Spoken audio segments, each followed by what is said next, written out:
I'm Charlotte Neal, 29, and for as long as I can remember, my family treated me like a mistake. Growing up in Rochester, New York, I poured everything I had into every little design, every big dream, yet it was never enough. My sister, their pride and shining star, could do no wrong. I was invisible, barely acknowledged, someone they hardly wanted to see. I once gave up a career-changing opportunity to save our failing family bakery, pouring in money, energy, and hope into their dreams, thinking it would earn me a seat at the family table. But instead of recognition, they mocked me and humiliated me on the eve of my sister's wedding.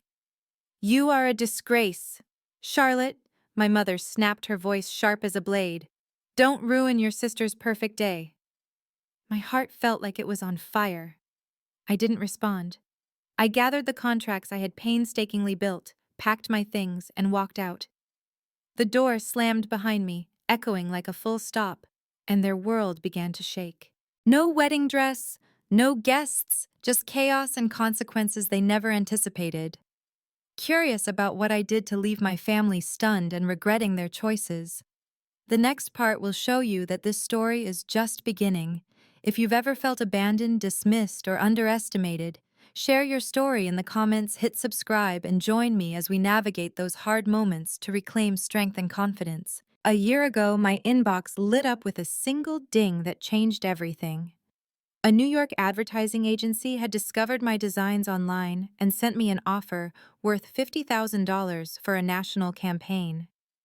It was the turning point I had been chasing since my teenage years in Rochester, back when I sketched logos in the margins of my notebooks and dreamed of building a career that would finally pull me out of my family's shadow. I could almost see my work lighting up Times Square, my portfolio stopping people in their tracks. My heart pounded as my finger hovered over the accept button, but then my phone buzzed. On the other end was my mother, Patricia Frost, her voice trembling with desperation. "Charlotte, the bakery is going under. We're out of time." Frost's Bakery. The legacy of my family in Rochester was crumbling. Bills piled high, suppliers walked away, and the pastry cases sat hollow and empty. I stared at the email, the word accept, daring me to click. But the thought of letting my parents lose everything they had built was unbearable. I snapped my laptop shut, threw my bag over my shoulder, and drove home. What followed was a race against the clock. I designed a bold, modern logo sharp enough to stand out on the busiest Rochester streets. I stayed up until dawn, coding a website from scratch, my eyes burning under the cold glow of the screen.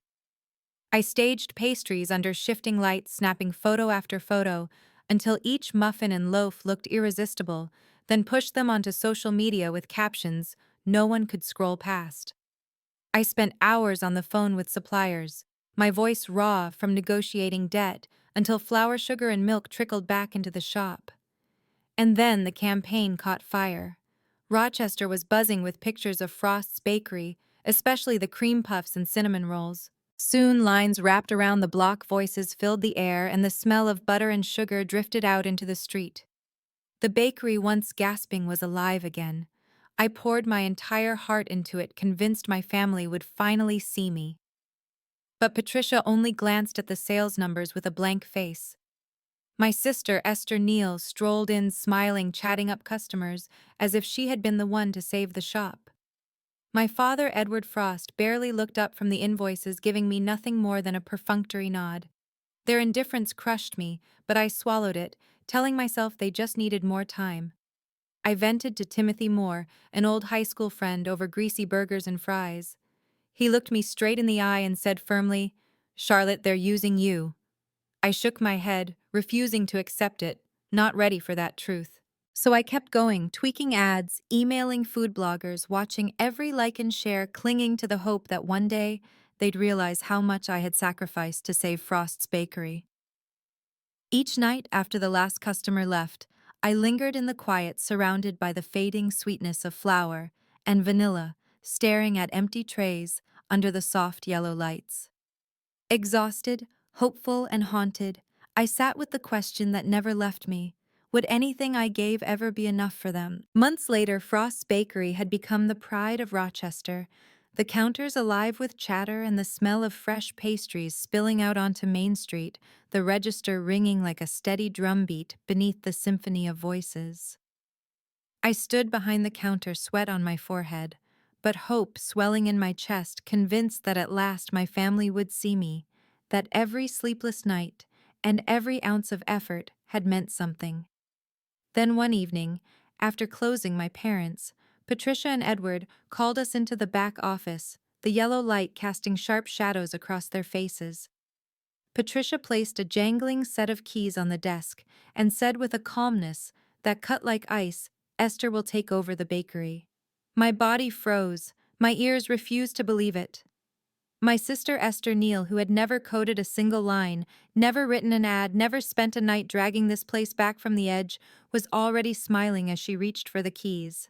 They praised her business instincts, gushed about the charm she brought to customers as if the designs, the website, the social media campaigns, and every batch of pastries I had poured myself into simply did not exist. The room shrank around me. My throat closed tight. I had walked away from a $50,000 career opportunity to save this place, and this was what I got.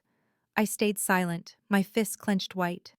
In the days that followed, Esther slipped into the role as if it had always been hers, standing confidently behind the counter, pointing at the logo I had created on staff aprons, and telling customers with a dazzling smile, "I came up with that. It's what makes us stand out."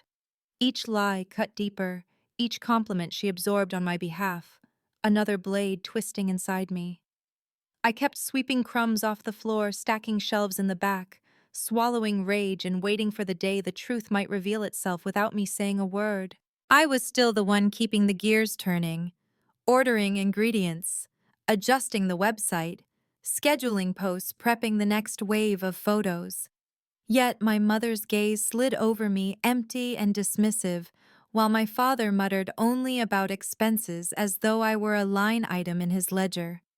The weight of their indifference pressed on me daily, but I clung to a fragile hope that maybe if I endured just a little longer, they would finally see me as more than Esther's shadow.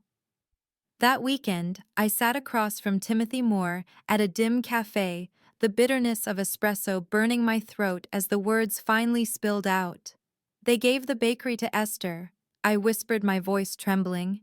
His eyes narrowed, his cup slammed hard against the table, the sound echoing like an accusation. "Charlotte, you can't keep living like this. They will never give you the recognition you deserve." His words pierced the place inside me I'd tried to bury. I shook my head, fingers circling the rim of my cup to hide my unease. "I just need to keep going," I murmured, clinging to the thinnest thread of resolve. I wasn't ready to let go, not after I had sacrificed so much. The next morning I walked back into Frost's bakery, my steps heavy but my eyes fierce. Surrounded by the scent of flour and sugar and the hum of the ovens, I whispered to myself that if no one would recognize me, then the work itself would be the proof. I would prove my worth even if it cost me everything I had left. Frost's bakery was packed with customers when my sister Esther Neal lifted her hand to flash a glittering engagement ring, her voice bright with excitement as she announced she was engaged. My mother, Patricia Frost, and my father, Edward Frost, beamed with pride, as if the whole room existed only to celebrate Esther. Before I could even congratulate her, my mother turned to me, her voice cold as a blade. "Charlotte, you're handling the entire wedding. Make it perfect." I froze. I was the one who had dragged the bakery back from the brink of collapse, staying up all night to keep it alive. Yet the only reward I got was the burden of planning Esther's wedding. With no budget from them, I had to drain my own small savings, $12,000 scraped together over years of freelancing, skipped dinners, and postponed dreams. I signed check after check for the venue, the roses, the catering, feeling like I was tearing pieces from my own future to stitch together a day that wasn't even mine. But Esther didn't stop there. She wanted a custom wedding dress from a designer in New York that would eat up half the budget. "It's my day," she said, flicking her hand like brushing off a worry. Then came the jazz band from Chicago, swallowing what was left. Night after night, I hunched over my laptop, emailing vendors, begging for discounts, pleading with the seamstress to cut timelines, until my voice went hoarse, haggling with the band manager, until my throat burned. Eyes bloodshot, head pounding.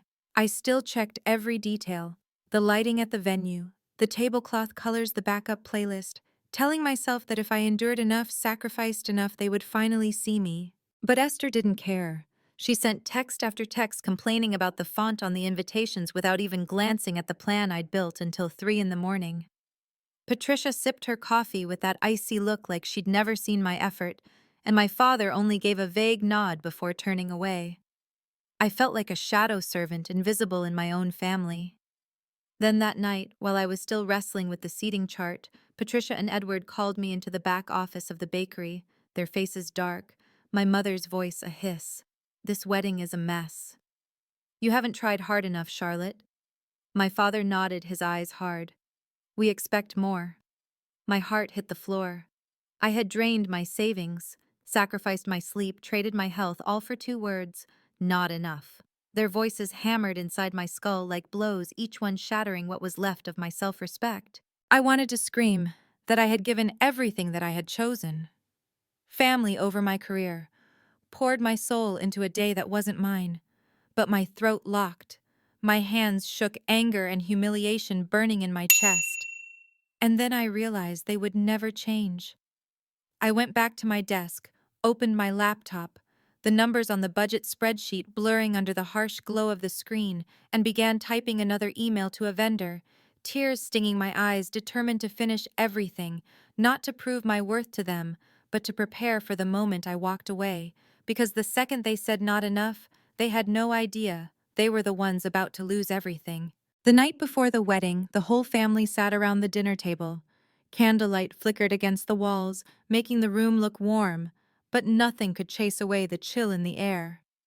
Esther Neal leaned back in her chair, twirling her sparkling engagement ring before letting her voice drip with disdain. "This wedding should have been so much grander," she sneered, then turned her eyes on me. "Charlotte, you couldn't even get the flowers right. There's nothing elegant about them." Her words cracked across my skin like a whip, and my mother, Patricia Frost, immediately nodded her eyes, narrowing her voice sharp as glass. "You are such a disappointment, Charlotte. Don't you dare ruin Esther's big day." My father, Edward Frost, gave only a curt nod, silent, but his silence weighed heavier than any words. I sat frozen, my fork suspended in midair, my chest tightening as their voices dragged me back through years of being unseen, unacknowledged. The room fell quiet. Relatives stared at me, pity in their eyes, but not one of them spoke. The silence bound me tighter than rope, pressing down on every breath. Esther smirked, sipping her wine, like she had just won a match she'd been playing all her life. I pushed my plate aside and rose slowly, the scrape of chairs shifting faintly as I moved, but no one tried to stop me. Back in my room, I shoved my laptop and sketchbook into a bag, everything that held my real dreams, then pulled out the thick folder of contracts, the proof of every sleepless night and every drop of effort I'd poured into making this wedding possible. My hands shook not with fear, but with clarity, sharp and cutting as a blade. For years I'd bowed my head, given up dreams, money, and pieces of myself just for scraps of recognition. But what they said tonight had severed the last thread holding me to them. I was no longer the shadow, the servant, the doormat. I walked down the hall lined with family portraits where I was always blurred in the background. I stopped, laid the folder of contracts neatly on the wooden table in the living room, where everyone would see, and scrawled one sentence across the top. "This wedding is no longer mine. Figure it out yourselves." Then I pulled out my phone, typed one email, CC'd every vendor, and hit send. Cancel everything effective immediately. No dress, no flowers, no music, no party, only emptiness. I left. The front door slammed shut behind me, the sound echoing into the Rochester night. I stood on the porch, the cold biting at my skin, but inside I felt lighter than I ever had. For the first time I was free. I was no longer Charlotte the disappointment, Charlotte the invisible daughter. I was done being their doormat, done chasing their approval. I had walked away from that dinner table, but I was the one holding the knife that cut it all loose. I stepped into my car, the stars sharp above me, my breath steady. This time I wasn't running. I was walking into a life where my worth wasn't up for their judgment. And tomorrow, when they woke to find Esther's dream wedding in ruins, they would finally understand they had lost me forever. The next morning, I sat with my phone in hand, a strange calm washing over me, as I made call after call to cancel everything: the custom dress in New York, the jazz band from Chicago, the caterers, even the jewelry.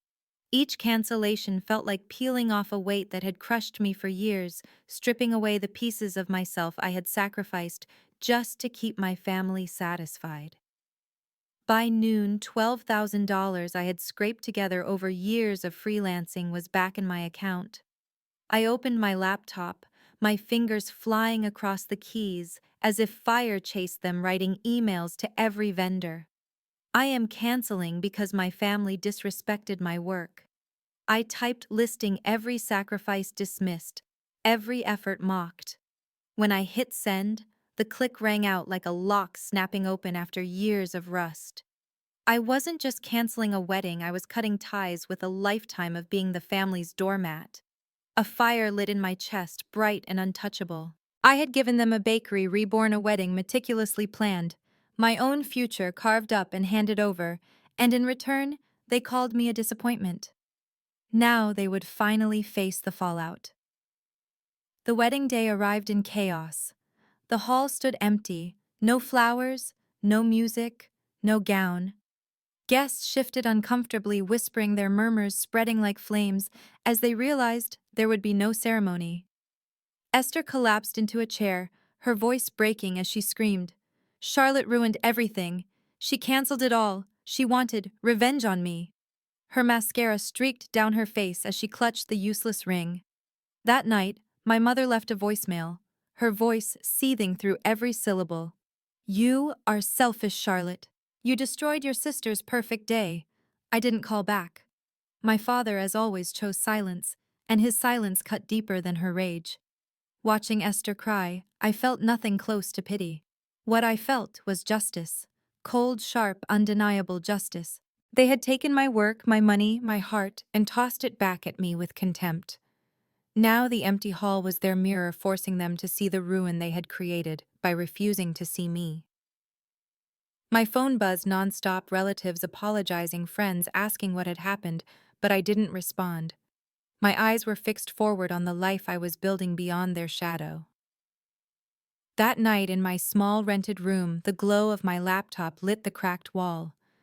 I opened social media and typed one simple post. I gave my family everything: my savings, my sleepless nights, my dreams to save their bakery and plan a wedding. In return, they called me a disappointment. Today, I chose myself. I attached screenshots of the cancellation emails, proof of every ounce of labor they dismissed, and hit publish. Within hours, Rochester erupted. Comments poured in, strangers calling out my family's ingratitude, local blogs picking up the story, neighbors sharing, people I'd never met sending words of support. I hadn't asked for the noise, but it came anyway, a wave of justice I had never been given. Finally, the world saw what I had endured. I closed the laptop, my heartbeat steady, a peace settling over me that I hadn't felt in years. I wasn't a shadow anymore. I was Charlotte, and I was free. A week later, I packed my bags and set out to start over. In a small coffee shop in Rochester, I sat across from a representative of a local marketing firm who had stumbled across my design portfolio online. They offered me a $25,000 freelance contract, the kind of opportunity I had dreamed about, but never believed would come. And for the first time, my sketches and branding concepts were seen as valuable rather than disposable. I signed the papers, my hand steady as I held the pen, and the number on the contract felt like a lifeline, a door opening onto a future I could finally claim as mine. The same afternoon, I called my lawyer, and demanded the return of the $5,000 I had invested into Frost's bakery money my family had never acknowledged as mine. When I pulled my funding, the vendors who had been willing to extend credit only because of my name immediately cut ties. Flour shipments stopped. Sugar deliveries never came. Within days, the shelves at the bakery were bare, the ovens silent, and the family business staggered without the quiet backbone I had once provided. I didn't feel guilt. I felt clarity sharp and undeniable. I had revived their legacy, poured my heart into their survival, only to be labeled selfish. Taking back what was mine was not revenge. It was reclamation, a boundary drawn in fire. Weeks later, Frost's bakery collapsed. The local paper ran a front-page headline, "Rochester's beloved bakery shuts down amid family feud." The article laid out the betrayal, my contributions, and the public outrage that erupted after my post went viral. The name Frost, once a symbol of warmth and tradition, became a cautionary tale of ingratitude and betrayal. My mother, Patricia Frost, and my father, Edward Frost, couldn't shoulder the bakery's debts or the looming mortgage on their grand house. Forced to sell, they moved into a cramped apartment on the outskirts of Rochester, their pride stripped bare. Neighbors turned cold, friends stopped calling, and the respect they once commanded crumbled like stale bread. Patricia's endless voicemails full of venom stopped altogether, replaced by a silence more bitter than her accusations had ever been. Edward, who used to cling to his accounting ledgers as if numbers could shield him from truth, was left powerless, the weight of failure etched across his face. Their collapse had never been my intention, but it was the inevitable outcome of their refusal to see me. And I felt that inevitability settle over me like fine dust, heavy but final. My sister Esther didn't escape either. Her fiancé called off the wedding, unwilling to tie his future to a family drowning in disgrace. Her fledgling cosmetic surgery career faltered as clients canceled appointments, wary of the whispers swirling around her name and the scandal tied to the bakery's fall. The flawless image she had curated shattered, leaving her exposed in unflattering blog photos and in the hollow eyes of a public that had once admired her. I didn't celebrate her downfall, but I didn't mourn it either. For years, I had held her up only to be trampled. Now she stood in the ruins of her own making. And me, I was no longer in ruins. I sat in my new apartment with sunlight streaming across my sketchbook pencil, moving confidently over fresh pages as I drew concepts for clients who respected my vision. My phone buzzed with new offers. My inbox overflowed with messages from strangers who had read my story and saw not a victim, but a fighter. I was no longer the invisible daughter, the shadow at the edge of the room. I was Charlotte, and I was finally building a life that belonged entirely to me. In Boise, I found a place I could finally call my own.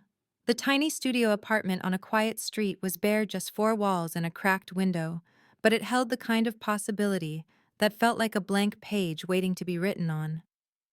I had left behind the weight of Rochester, and here I began the work of rebuilding myself. I connected with local artists, whose vibrant murals and fearless ideas sparked something inside me, and with the $25,000 contract as my foundation, I rented a small space downtown and opened a design studio.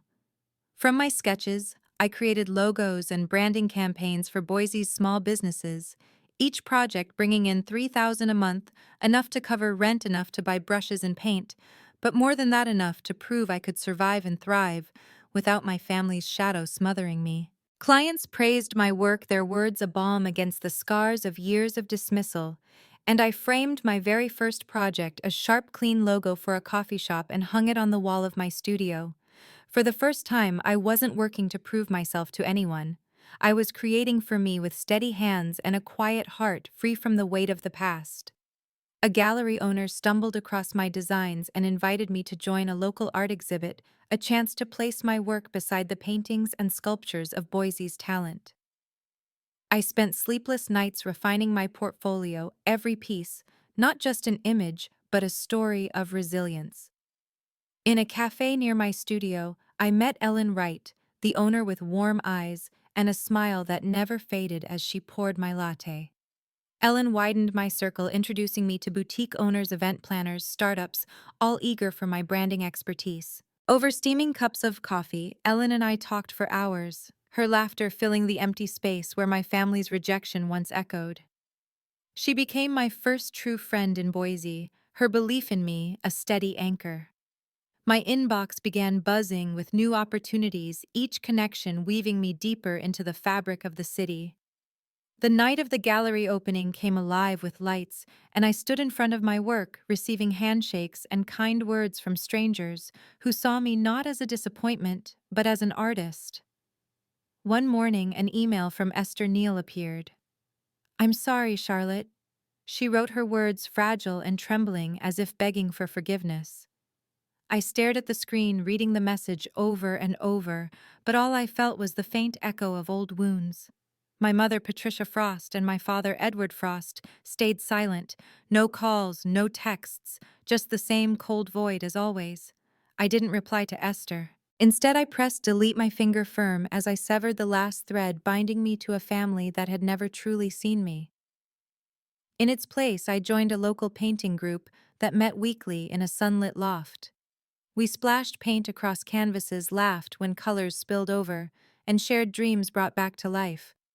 The crushing weight of judgment was gone, replaced by the freedom I had built with my own two hands.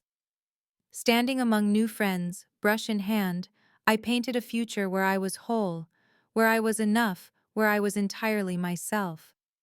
Looking back, I realized the most valuable lesson I learned wasn't how to revive a bakery or build a studio from nothing, but how to choose myself.